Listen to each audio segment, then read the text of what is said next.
Domain education. फिर आज से हम लोग का नेक्स्ट लेक्चर पॉलिटी। आज हम लोग करेंगे नागरिकता। ठीक है, नागरिकता सिटीजनशिप। हम लोग देखेंगे सिटीजनशिप का अर्थ एवं महत्व क्या है।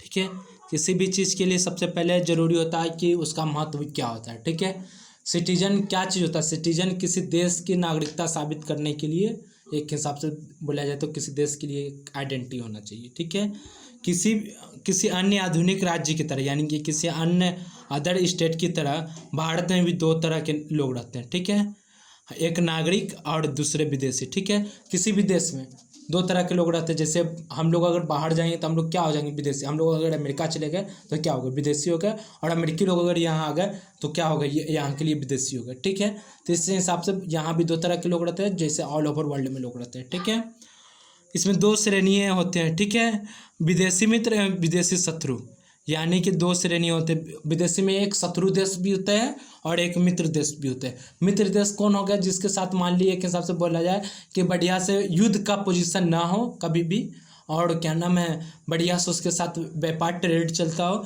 तो मित्र हो गया। और जिसके साथ युद्ध वगैरह का चांसेस रहता है वो क्या हो गया, क्या नाम है, शत्रु देश माना जाता है। ठीक है, विदेशी मित्र वो होते हैं जिनके साथ सकारात्मक संबंध होते हैं। ठीक है, विदेशी शत्रु वो होते हैं जिनके साथ भारत की युद्ध चल रहा हो। ठीक है, या युद्ध का ये बना हो रहा है, उन्हें कम अधिकार प्राप्त होता है, तब वे गिरफ्तार और नज़रबंदी के विरोध सुरक्षित नहीं होते हैं। ठीक है, जो आर्टिकल 22 जो होता है वो इसके लिए नहीं होता है। ठीक है, आर्टिकल 22 सबको मिलता है, यानी कि अनुच्छेद 22 सबको मिलता है, लेकिन जो विदेशी शत्रु लोग जो होते हैं, शत्रु लोग, उनको ये आर्टिकल 22 नहीं मिलता। ठीक है, इसमें हम लोग देखेंगे संविधान भारतीय नागरिक को निम्नलिखित अधिकार एवं विशेषाधिकार प्रदान करता है, विदेशी को नहीं। ठीक है, यहाँ देखेंगे अब संविधान क्या है, कोई भी मान लिया कोई भी अपने नागरिक को ज़्यादा देखेगा। ठीक है, उसी तरह भारत भी है, अपने नागरिक को सबसे ज़्यादा अधिकार देता है। जैसे आर्टिकल 15। ठीक है, आर्टिकल 15 हम लोग देखेंगे, उसमें जैसे है क्या नाम है, आर्टिकल 15, 16, 19 वाक्य अभिव्यक्ति का स्वतंत्रता, 29, 30, ये सब किसके लिए स्पेशल है, तो ये सब क्या नाम है, सिटीजन्स के लिए, यानी कि जो भारत के नागरिक है प्रॉपर उसके लिए। ठीक है, ना कि विदेशियों के लिए। ठीक है, और बहुत सारा आर्टिकल विदेशियों के लिए भी है, लेकिन बट इतना जो नागरिक है, जैसे इसमें 5 चीज़ों पर भेदभाव नहीं किया जाएगा, लिंग, जाति, धर्म, आर्टिकल 15, 16, 19 वाक्य में व्यक्ति का स्वतंत्रता। ठीक है, लोकसभा और राज्य विधानसभा चुनाव में मतदान का अधिकार, जिसके पास में नागरिकता होता है उसको क्या होता है, लोकसभा और विधानसभा में वोट देने का अधिकार होता है। ठीक है, संसद एवं राज्य विधानमंडल के लिए चुनाव लड़ने का भी अधिकार होता है। ठीक है, सार्वजनिक पदों जैसे राष्ट्रपति, उपराष्ट्रपति, उच्चतम न्यायालय, उच्च न्यायालय के न्यायाधीश, राज्यों के राज्यपाल, महान्यायवादी एवं महाधिवक्ता की योग्यता रखने का अधिकार, यानी कि जो लोग के पास में भारत की नागरिकता होगा वो लोग राष्ट्रपति भी बन सकते हैं, उच्च न्यायालय के न्यायाधीश भी बन सकते हैं, न्यायाधीश भी बन सकते हैं, राज्यपाल भी बन सकते हैं, महान्यायवादी भी बन सकते हैं, या महाधिवक्ता भी बन सकते हैं। ठीक है, उपरोक्त अधिकार के साथ नागरिकों को भारत के प्रति मूल कर्तव्य निर्वहन करता है। ठीक है, उदाहरण कर भुगतान, राष्ट्रीय ध्वज। ठीक है, यानी कि मूल कर्तव्य क्या है, राष्ट्रीय ध्वज को सम्मान करना है, राष्ट्रीय गीत को सम्मान, राष्ट्रीय गान को सम्मान करना है। ठीक है, भारत में नागरिक जन्म या प्राकृतिक रूप से राष्ट्रपति बनने की योग्यता रखता है, यानी कि भारत में क्या है, ये जरूरी नहीं है कि जो जन्म यहाँ लिया है वही राष्ट्रपति बने, ये अपनी प्राकृतिक रूप से या क्या नाम है, प्राकृतिक रूप से या जन्म किससे। ठीक है, दोनों तरफ से यहाँ लोग राष्ट्रपति बन सकते हैं, बट अमेरिका में क्या है, जो वहाँ जन्म लिया है वही लोग राष्ट्रपति बन सकते हैं। ठीक है, संवैधानिक उपबंध, यानी कि कॉन्स्टिट्यूशनल। ठीक है, संविधान के भाग 2 में, यहाँ देखेंगे भाग 2 में अनुच्छेद 5 से 11 तक, ये बहुत अभी नागरिकता बहुत ज़्यादा इंपॉर्टेंट हर एक एग्जाम के लिए, क्योंकि NRC, CA वगैरह ये सब देखे होंगे हम लोग, बहुत ज़्यादा चर्चा में रही है, इसीलिए ये चैप्टर हम लोग बढ़िया से देखेंगे। ठीक है, 5 से 11 के बारे में, नागरिकता के बारे में चर्चा की गई है। ठीक है, इस संबंध में से अस्थायी और विस्तृत उपबंध नहीं है। ठीक है, इसमें विस्तृत उपबंध नहीं है। ठीक है, यह सिर्फ उन लोगों की पहचान करता है जो संविधान लागू होने समय अर्थात 26 जनवरी 1950 भारत के नागरिक बने हैं। ठीक है, यह संसद को यह अधिकार देता है, यानी कि ये नागरिकता किसके आती किसकी लिस्ट में, यानी कि 3 सूची होते हैं, संघ सूची, राज्य सूची और समावर्ती सूची। तो एक नागरिकता सिटीजनशिप है ना, संघ सूची का विषय बनता है। ठीक है, तो यह है संसद की यह अधिकार देती है कि नागरिकता संबंधित मामले की व्यवस्था करने की कानून बनाए, यानी कि सांसद ही इसके ऊपर कानून बना सकते हैं। ठीक है, इस प्रकार संसद ने नागरिकता अधिनियम 1955 यानी 1955 को लागू किया, जिसको समय समय पर क्या किया गया, संशोधन भी किया गया। 1957 में भी संशोधन किया गया, 1960 में, 1985 में, 1986 में, 1992 में, 2003 में, 2005 में, 2015 में, अभी हाल फिलहाल जो हुआ है 2019, ये बहुत इंपॉर्टेंट इस बार रहा है। ठीक, में संशोधन किया गया। ठीक है, संविधान निर्माण के उपरांत 26 जनवरी 1950 के संविधान अनुसार 4 श्रेणियों के लोग भारत के नागरिक बने, यानी कि जब संविधान लागू निर्माण हुआ, यानी कि उसके उपरांत, उसके बाद, ठीक है, 4 श्रेणियों के लोग भारत के नागरिक बने। वो श्रेणियाँ हम लोग देखते हैं। एक कौन है, एक व्यक्ति जो भारत के मूल निवासी है, ठीक है, जो भारत में शुरू से है, जिनका जन्म यह है, मूल निवासी में तने में कोई एक शर्त पूरा करता हो, यदि उसका जन्म भारत में हुआ हो, उसके माता पिता या कोई एक सदस्य का जन्म भारत में हुआ हो, भारत का लागू होने से 5 वर्ष पूर्व भारत में रह रहा हो, यानी कि संविधान लागू होने से पूर्व 5 वर्ष भारत में रह रहा हो। ठीक है, सेकेंड क्या है, एक व्यक्ति जो पाकिस्तान से भारत आया, यानी कि यहाँ देखेंगे वो व्यक्ति जो पाकिस्तान से भारत आया, ठीक है, हो, और उसकी माता या पिता या दादा या दादी अविभाज्य भारत में पैदा हुआ हो। ठीक है, निम्न 2 में से कोई एक शर्त पूरा करता भारत के नागरिक बन सकता है। जैसे यदि वह 19 जुलाई, यानी कि यहाँ देखिए कट ऑफ डेट, 19 जुलाई 1948 से पूर्व स्थानांतरित हुआ हो। ठीक है, यदि 19 जुलाई 1948 उसके बाद भारत के प्रवासन किया हो तथा पंजीकृत, लेकिन ऐसे व्यक्ति जो पंजीकृत होने के लिए 6 माह तक भारत में रह रहा हो। ठीक है, तीसरा क्या है, एक व्यक्ति जो 1 मार्च, यहाँ देखेंगे फिर कट ऑफ डेट, 1 मार्च 1947 का भारत से पाकिस्तान में गया, लेकिन बाद में फिर भारत में पुनर्वास के लिए लौट आए, तो वो भारत के नागरिक बन सकते हैं। उनसे पंजीकरण प्राप्त कर बाद 6 महीना तक रहना होगा। ठीक, अनुच्छेद 7 के अनुसार। ठीक है, चौथा कौन व्यक्ति होंगे, एक व्यक्ति जिनके माता पिता या दादा दादी अविभाजित भारत में पैदा हुआ, लेकिन वह भारत के बाहर रह रहा हो, फिर भी वह भारत के नागरिक बन सकता है, यदि उससे क्या करना, भारत के नागरिक के रूप में पंजीकृत कूटनीतिक तरीके से प्रसादीय प्रतिनिधि के रूप में आवेदन के, यानी कि उनको क्या करना होगा, आवेदन करना होगा, तब जाकर के वो नागरिकता प्राप्त करेगा। ठीक है, आर्टिकल 8 के मुताबिक।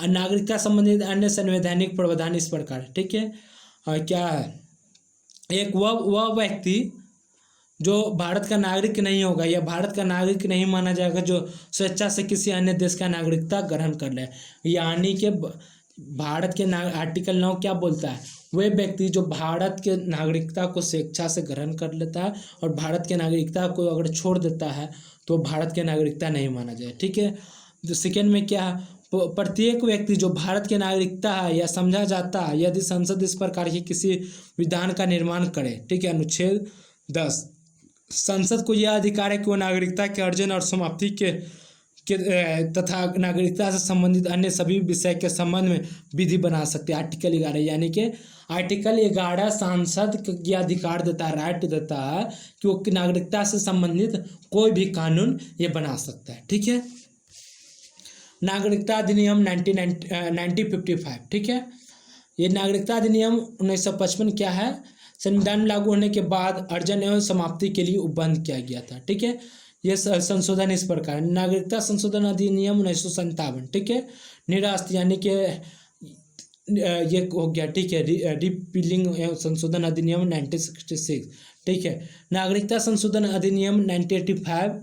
ठीक है, नागरिकता संशोधन अधिनियम 1986, नागरिकता संशोधन अधिनियम 1992, नागरिकता संशोधन अधिनियम 2003, 2015 हम लोग यहाँ देख चुके होंगे, 2015, 2019। ठीक है, नागरिकता जो 1955 में ये लोग क्या किया, संशोधन ये हुआ था। ठीक है, नागरिकता का अर्जन, यानी कि नागरिकता किस तरीका से प्राप्त किया जा सकता है, 5 तरीका से। ठीक है, कौन कौन तरीका है, जन्म से, फर्स्ट देखेंगे जन्म से, जन्म से क्या है, जो लोग 26 जनवरी 1950 या उसके बाद परंतु लेकिन 1 जुलाई 1947 से पूर्व यानी कि पहले जन्म व्यक्ति अपने माता पिता के जन्म के राष्ट्र के बावजूद भारत के नागरिक होंगे। ठीक है, जो लोग 26 जनवरी 1950 को या उसके बाद 1 जुलाई 1947 से पूर्व जन्म लिया हो वो व्यक्ति भारत के नागरिक होंगे। ठीक है, यदि किसी व्यक्ति का जन्म 3 दिसंबर 2004 के बाद भारत में हुआ हो वह उसी देश के भारत का नागरिक माना जाएगा जब उसके माता पिता दोनों उसके जन्म के समय भारत के नागरिकता हो, यानी कि दोनों उसके जन्म के समय भारत की नागरिकता हो अकॉर्डिंग टू 2004 के हिसाब से। ठीक है, या उसके माता या पिता से कोई एक भारत के नागरिक हो तथा दूसरे अवैध प्रवासी नहीं, यानी कि दोनों दोनों में से एक भारत के नागरिक होना चाहिए, नहीं तो दोनों भारत के नागरिक होना, अवैध प्रवासी नहीं होना चाहिए, यानी कि उसके पास में पासपोर्ट वीजा होना जरूरी है। ठीक है, भारत में पदस्थ विदेशी, ठीक है, राजनीतिक या शत्रु देश के बच्चों को भारत की नागरिकता अर्जन करने का अधिकार नहीं है। ठीक है, यहाँ देखिए नहीं है वंश के आधार पर। ठीक है, वंश के आधार पर क्या है नागरिकता, कोई व्यक्ति जिनका जन्म 26 जनवरी 1950 के या उसके परंतु 10 दिसंबर 1992 से पूर्व भारत के बाहर हुआ वो वंश के आधार पर नागरिक बन सकता है। यानी कि वंश के आधार पर क्या, जिसका यहाँ दादा परदादा बाबा दादा जो जन्म लिया हुआ है उसको बोलते वंश के आधार पर। ठीक है, उस समय उसके पिता भारत के नागरिक हो। ठीक है, 10 दिसंबर 1992 के बाद भारत या बाद में पिता या माता दोनों में से एक भारत के नागरिक हो। ठीक है, 3 दिसंबर 2004 ये देखिए बाद भारत में जन्मे कोई भी व्यक्ति वंश के आधार पर नागरिक नहीं होगा, यानी कि 2004 के बाद जो लोग जो भारत में जन्म हुए हैं वो वंश के आधार पर भारत के नागरिक नहीं होंगे। वो 1 वर्ष के भीतर भारतीय कंसुलेंट उसके जन्म के पंजीकरण कराने दिए गए हैं केंद्र सरकार के सहमति से उसकी अवधि को बादी पंजीकरण, यानी कि वो अगर लोग बाहर अगर जो जन्म लेता है तो उसको है ना 1 साल 6 महीना के अंदर उसको क्या नाम पंजीकृत कराना होगा। ठीक है, करते समय आवेदन पत्र में माता पिता को शपथ या आज से शपथ देना होगा उसके बच्चे के पास किसी अन्य देश का पासपोर्ट या नागरिक नहीं है। ठीक है, पंजीकरण के आधार पर। ठीक है, केंद्र सरकार आवेदन प्राप्त होने के पर किसी व्यक्ति को अवैध प्रवासी न हो को भारत के नागरिक के रूप में पंजीकृत करती है यदि वह निम्नलिखित श्रेणियों में किसी संबंध नामांकित हो। ठीक है, भारतीय मूल का व्यक्ति जो नागरिकता प्राप्ति का आवेदन देने से ठीक पूर्व 7 वर्ष भारत में रह चुका हो।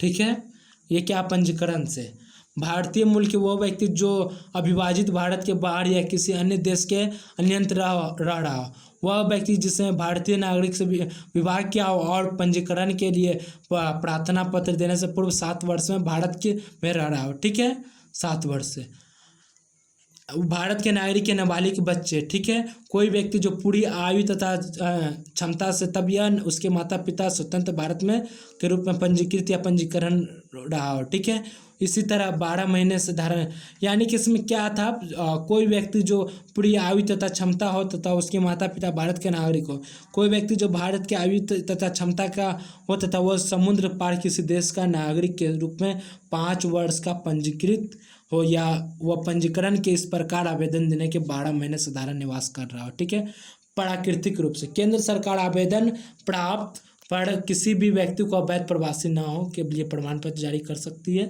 ठीक है, इसमें क्या है निम्नलिखित योग्यता रखता हो ऐसे देश में जो संबंधित नहीं हो जहां भारतीय नागरिक प्राकृतिक रूप से नागरिक नहीं बन सकते। ठीक है, यदि वह अन्य देश का नागरिक तो वह भारतीय नागरिकता के अपने आवेदन स्वीकृति पर उस देश के नागरिकता को क्या करना होगा, त्याग करना होगा। ठीक है, यदि वो भारत के में रह रहा हो या भारत सरकार की सेवा में हो या इससे थोड़ा कोई अन्य हो तो उसे नागरिकता संबंधी आवेदन देने का कम से कम 12 माह पूर्व भारत में रहना चाहिए। ठीक है, यदि 12 माह कि इस अवधि में 14 वर्ष पूर्व से वो भारत से रह रहा हो, भारत सरकार की सेवा में कुछ कुल अवधि 11 वर्ष यानी कि अब घटा दिया गया, अब 5 वर्ष कर दिया गया। ठीक है, नहीं होना चाहिए, यानी कि पूरे मिलाकर के कम से कम 11 वर्ष जो लोग भारत में रह रहा हो उसको प्राकृतिक रूप से नागरिकता मिलेगा। ठीक है, जो है 19 में संशोधन कर 11 वर्ष घटा करके 5 वर्ष कर दिया गया है। ठीक है, यहाँ देखिए 2020 में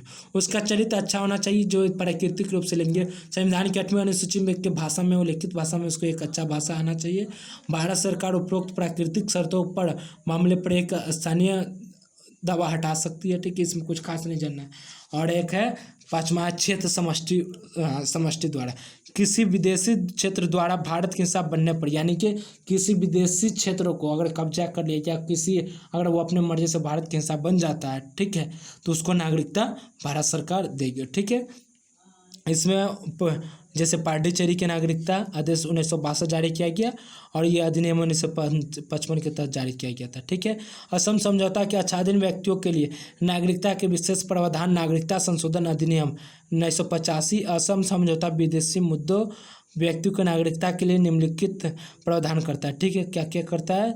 वो भारतीय मूल के सभी व्यक्ति जो 1 जनवरी 1966 से पहले बांग्लादेश से असम आए हैं, जो अपने प्रवेश से बाद से ही साधारण असम निवासी को 1 जनवरी 1966 से भारत का नागरिकता मान लिया जाएगा। ठीक है, बी क्या यहाँ भारतीय मूल के प्रत्येक व्यक्ति जो 1 जनवरी 1966 उसके लेकिन 25 मार्च से पहले बांग्लादेश से असम आया हो, ठीक है, वो अपने प्रवेश के समय ही साधारणतः असम निवासी है। ठीक है, जिसे विदेशी रूप से पहचाना गया और जिसे विदेशी रूप से पहचाना गया स्वतंत्र निबंध करना होगा। ऐसे में निबंध व्यक्ति को नागरिक मान लिया जाएगा सभी उद्देश्य के लिए विदेशी के रूप में पहचाने जाने के बाद 10 वर्ष की अवधि समाप्ति की तारीख के बाद, लेकिन 10 वर्ष के बीच की अवधि में उसे भारत के नागरिक के समान ही अधिकार होगा, लेकिन मत देने का अधिकार नहीं होगा, यहाँ वोट देने का अधिकार नहीं होगा। ठीक है दोस्तों, ज़्यादा से ज़्यादा शेयर कीजिए, सब्सक्राइब कीजिए, लाइक कीजिए और बेल आइकॉन को जरूर दबाइए कि हम नया वीडियो बनाएं तो आपको इन्फॉर्मेशन मिलता है।